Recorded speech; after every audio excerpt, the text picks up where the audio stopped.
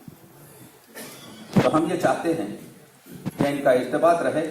ہمارے پاس جذبہ ہے، عشق ہے، محبت ہے، لیکن ہمارے پاس تجربہ نہیں ہے.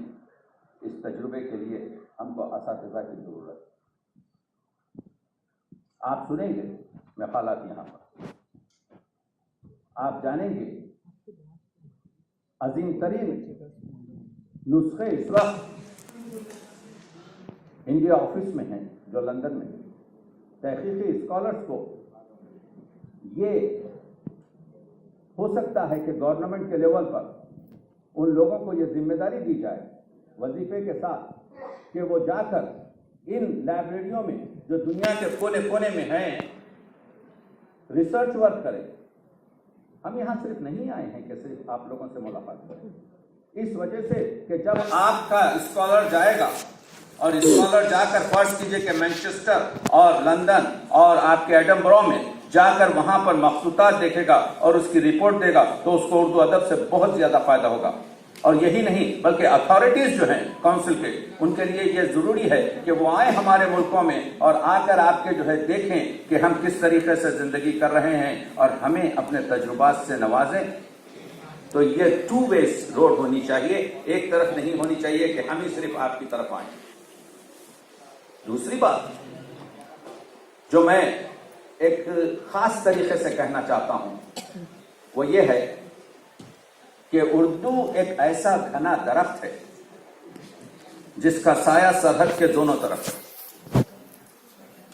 اردو ایک ایسی زبان ہے جس کا قلب ملک کے دونوں طرف تڑپتا ہے، اور اردو ایک ایسی زبان ہے جو محبت کی زبان ہے. تو 2 ملکوں میں محبت نہ کرکٹ سے ہو سکتی ہے، نہ گفتگو سے ہو سکتی ہے، صرف اردو سے ہو سکتی ہے. تو اس محبت کو بڑھانے کے لیے گورنمنٹ کو چاہیے کہ جو کچھ بھی سیکیورٹی کے مسائل ہیں اس کو انجام دے، لیکن وہاں کے بھی جو ادیب ہیں رعایت کریں. ان کا پریزنس اس وجہ سے ضروری ہے کہ وہ سب محبت کے گانے اور نغمے گا رہے ہیں، اور یہ بڑی ضرورت ہے اس وقت. ان کا جو کام ہے وہ اہل سیاست جانے، اردو کہہ رہی ہے، ان کا جو کام ہے وہ اہل سیاست جانے. وہ تو محبت کی گفتگو ہے نا. میرا پیغام محبت ہے، جہاں تک پہنچے اردو پیام محبت ہے. تو اس طرف بھی تھوڑی سی توجہ کی جائے کہ ایک مصرع بھی آپ کو اردو میں نفرت کا نہیں ملے گا، ہر ایک لفظ عشق اور محبت کا ملے گا. تو اس کی طرف توجہ کی جائے کہ گلدستے میں ہر قسم کا پھول شامل ہو. آج آپ سنیں گے کینیڈا کے مسائل بھی سنیں گے. ولی اللہ شاہین صاحب یہاں رہتے ہیں، یہاں پر تشریف رکھتے ہیں، 40 سال سے زیادہ تجربہ رکھتے ہیں. تو بس میں خطبہ استقبالیہ میں یہی کہہ رہا ہوں کہ ایک تو میں ممنون ہوں کہ ملک کے مختلف ملک کے ان لوگوں کو جو کسی طریقے سے اردو کی آبیاری کر رہے ہیں، دانشکدہ ادبیات ترکی میں ہو یا ایران میں ہو یا فیض پر کام کرنے والے ایکسپرٹ لدملا روس میں ہوں یا ایجپٹ کے افراد، اردو کا بول بالا ہر طرف ہو رہا ہے. دنیا سکڑ رہی ہے. گلوبل ولیج کی ایک علامت یہ ہے.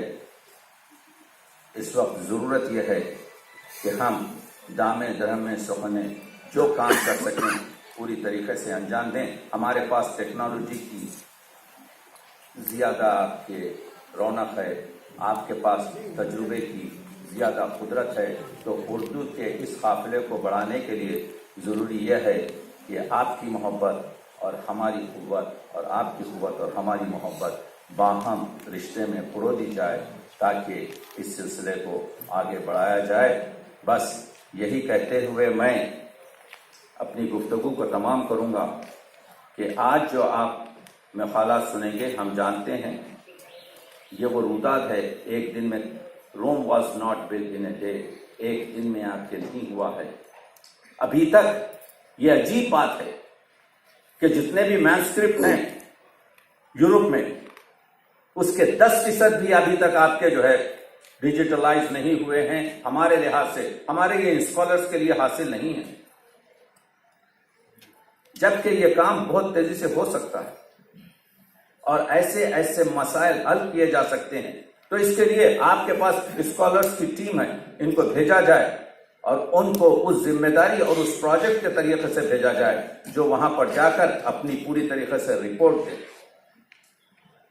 صرف گلابی اردو بات کرنے سے اردو کے مسائل حل نہیں ہوں گے، تلخ راستوں سے بھی گزرنا پڑے گا، دوسری زبانوں کو بھی دیکھنا پڑے گا۔ آج دنیا نے یہ بتا دیا ہے کہ دنیا کی کسی زبان نے 50 سال میں اتنی ترقی نہیں کی، ہندی نے کی۔ تو ہندی اور اردو دو بہنیں ہیں، بہنوں میں ایک آپ کے کیا کہتے ہیں کمپٹیشن تو ہو سکتا ہے، لیکن بہنوں میں کسی قسم کا آپ کی دشمنی نہیں ہوتی۔ تو وہ نقش قدم ہم کو بھی فالو کرنے پڑیں گے جس پر ہندی نے چل کر آپ کی اتنی ترقی کی۔ تو اردو کو چاہیے کہ ہر وہ چیز جو اس کے طرف آئے، اور اردو کا یہ مزاج بھی رہا ہے، ایک طرف سے انگریزی کے الفاظ لیے، ایک طرف سے ہندی کے الفاظ لیے، ایک طرف سے عربی اور فارسی کے الفاظ لیے۔ بس ضرورت اس بات کی ہے، ذرا نم ہو تو یہ مٹی بڑی زرخیز سے صافی، تھوڑا سا نمی کی ضرورت ہے۔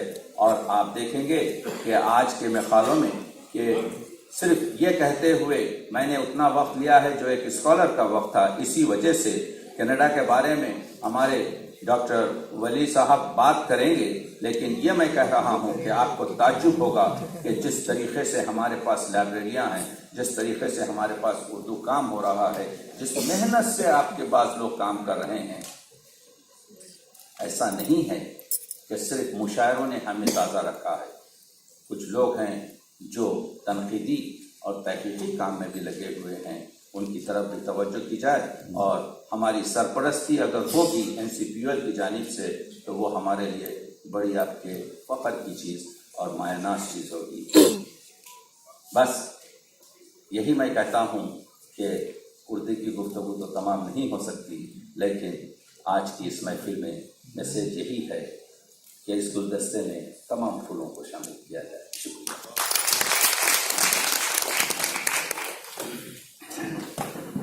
شکریہ تقی عابدی صاحب اس پرمغز خطبے کے لیے۔ اردو صرف محبت کی زبان نہیں ہے، انسانیت سے محبت کی زبان ہے، اتحاد یکجہتی کی زبان ہے، اور اب ہمیں صرف اردو کو عشق اور محبت کی زبان بنا کے نہیں رکھنا ہے، بلکہ اسے علمی زبان میں بھی بدلنا ہے۔